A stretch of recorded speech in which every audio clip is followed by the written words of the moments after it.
இப்படி கொண்டு வந்து 700 கோடி காசு ஆகும். இன்றைய பொருளாதாரத்துல 5 ஸ்டார் ஹோட்டலுக்கு நிலம் வாங்கி கட்டினா 700 கோடி செலவாகும். அதை திரும்ப பெறத்துக்கு ஒரு மாசத்திற்குள் தங்களுடைய வருமானத்தை அவர்கள் மீட்டெடுத்துக் கொள்கிறார்கள். 700 கோடி போட்டு 15 வருஷம் நிக்கிறவங்க புத்திசாலியா? 7,500 ரூபாய் 10,000 ரூபாய் போட்டு அந்த மாசமே காசு பார்க்கறவங்க புத்திசாலியா? நம்ம தான் புத்திசாலி, ரைட்டுங்களா? நம்ம தான் புத்திசாலி, ரைட்? அதற்காக தான் நம்ம FSSAல ஒரு பேக்கேஜ்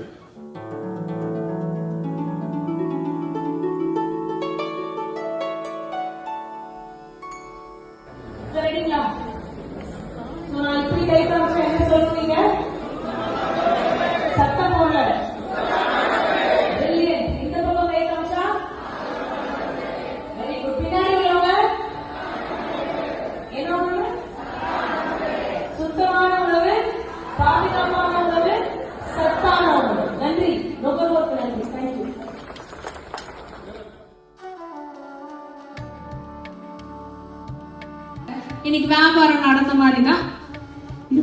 இருமா எல்லாரும் கேளுங்க. இந்த 5 நிமிஷம் அப்படின்னு ஒரு சுத்தம் பண்றாங்க இல்லையா, இதை பண்ணலன்னா பிரச்சனை.